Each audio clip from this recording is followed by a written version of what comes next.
Hi, yeah, thanks for taking another question for me. I wonder, this is for both of you really, but Jessica, this being your first spacewalk, you know, you spend so much time preparing for this and training for this, but I wonder once you get out there and you're doing it, what aspect or aspects of it surprised you, whether that be what you felt, you know, what was going through your mind? What kind of was the most surprising aspect of this?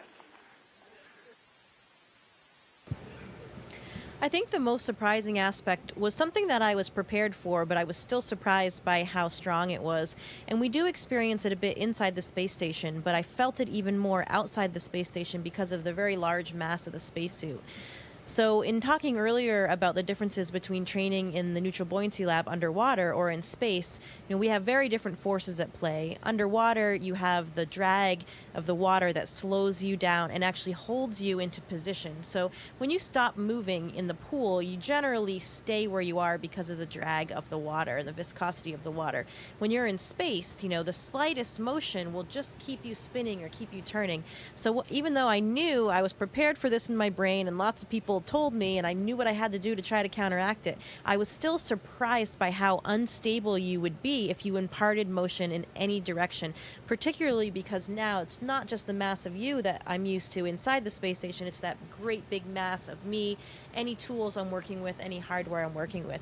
So I found it quite difficult. You had to be really creative and think, you know, figure out the physics involved in keeping yourself in place when you're doing a certain work task, because otherwise you can just very easily almost spin completely around when you impart any motion into anything. So that was something that surprised me by how strong it was, but I think even by the end of the spacewalk I was getting more used to it and learning, and I think that's one of the big things that people deal with on the very first time they go out the door.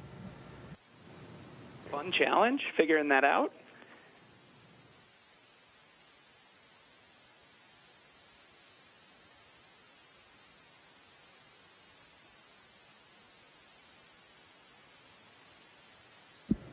And for me, you know, I would actually agree with Jessica, but to add to that, another surprising thing is just the clarity of the Earth below you.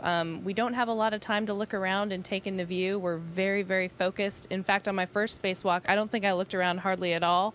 But having been out there a few more times and feeling a little bit more comfortable, the Earth is just absolutely stunningly beautiful, and the clarity and how close it feels was really a big surprise to me, especially when moving down the main truss of the station, or what we call the backbone. We have a long translation out to our work site, and looking down and, just like Jessica described, seeing nothing but a vibrant ocean below your feet and recognizing that it's 250 miles down was quite an amazing experience and definitely a surprise. Okay, and we've got another question from Ivan from AFP.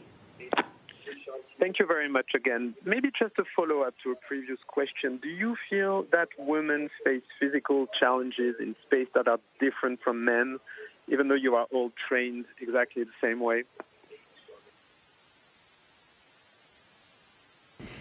They have found some very interesting differences in small aspects of how the female and male bodies adapt to spaceflight. Some of those are related to vision, some of those are related to orthostatic tolerance, things like that, but nothing really major that jumps out.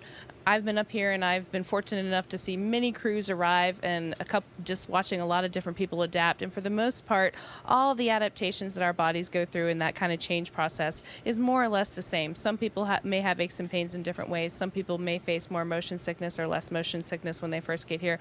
But for the most part, everyone adapts about the same. Kostov wants to know when we will see the next all-female spacewalk.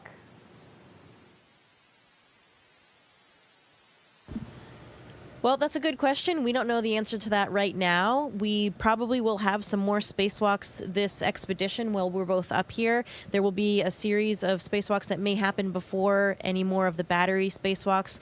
Right now, really the answer is we don't know. We have some spacewalks coming up to fix the alpha magnetic spectrometer, and we may have some battery spacewalks after that. So there's a chance that Christina and I could go out the door again together, but right now we don't know. Those assignments haven't been made yet.